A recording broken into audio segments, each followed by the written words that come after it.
Hello and welcome to this week's edition of Newsgram. Well, congratulations. You have just been promoted. You didn't realize it, but you've been doing such a good job that we're going to go ahead and promote you to the head of human resources. And your first job is going to be to recruit some new employees. Because, well, we have a lot of work to do around here. And as you know, we encourage diversity in all forms. So, before we get started, we're going to have a conversation about bias. My experience has been that people tend to recruit in their own image. People that have the same values as them, that look like them as well. And with that comes an inherent bias. It's natural and it's just a part of who we are. And it's how you influence people to look outside of that and bring people in with different perspectives. Patrick Ricketts, who you just heard, along with Canthe Ford, wrote a new book called Bias Impacts, and the goal of the book is to help current and future leaders discover new routes to future success. Being biased is something that we were all born with. You and I were born in different places. We live in different communities, and we grew up having different experiences. And our brains use that information to help us make decisions and to form opinions. And Canthe says it's pretty normal. It's a filtering mechanism. It's something that protects us in a way. It's just, our brain is receiving hundreds and thousands of bits of information by the second. So the only way we can survive as humans is to just keep filtering things constantly. As seasoned executives and business coaches, Canthe Ford and Patrick Ricketts put this resource together to help professionals understand what's going on inside their head so they can be more inclusive and less biased. It's a brain function. So if you're human, you have biases. So understanding that in the context of diversity, equity, and inclusion is essential as a leader of any organization, or indeed as a parent or somebody in the community. Did you get that last part? Their book is not just for employers, but also for regular people in a community. Knowing how and why we choose to do the things that we do is important. It's about self-awareness. It's very much about getting insights into how we show up. And as part of the book, in chapter 4, we talk a lot about understanding the sort of biases we may have. And to support this book, we've also run workshops to get people to give them insights into their personal behavior as a leader so that it holds the mirror up to their biases.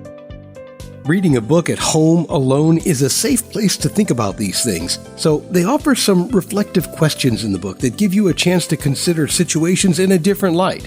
And they also suggest actions that may help shift behaviors or better understand the perspective of others. And what we found with people that have read the book and have given us some feedback is their astoundedness at what they've actually found in terms of our real life experiences. And that's affected them in quite a profound way, and they want to know more. As a society, we have come a long way, but Canthe says our modern workplace environment, it's far from ideal. Many a time I've heard people say, we dealt with all of that. We are a diverse organization. But when you start to split companies up, so people are being more isolated, they're working remotely, they're not engaging with the wider group. We're social beings as humans. We want to be part of something.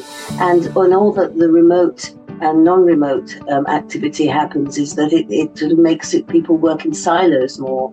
So the bias becomes even more entrenched. In the course of writing the book, Canthe and Patrick learned a few things about themselves in the process. Well, we went on our own journey as well. We discovered our own strengths and weaknesses as we travelled along. And one of the things that I've discovered since we've written the book, I've been quite nervous about sharing it, simply because it's personal, it's my lived experiences. And I've spent a lifetime and a successful career pretending that it didn't matter. It was all okay because I didn't want to stick my head above the parapet. Actually, it was how much, well, I realised how much I'd actually been bottling up. How much I hadn't shared with family members, just didn't talk about it.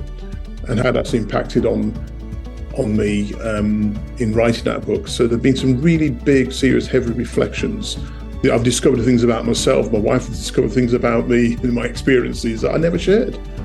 And to a certain extent, it's been quite liberating.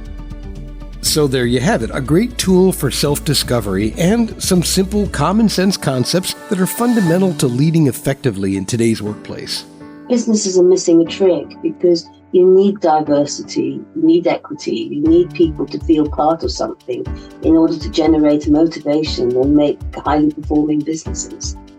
I should also point out here that Bias Impacts is not just a guide to help leaders learn how to be more inclusive and less biased. It's designed to help them lead through change and to get positive results. It's about taking intentional action to manage differently.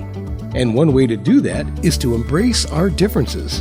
Embrace that difference and see the benefits it can bring to them as, for themselves socially, but also the benefit it brings to their business in terms of growth and integration into the communities in which they work.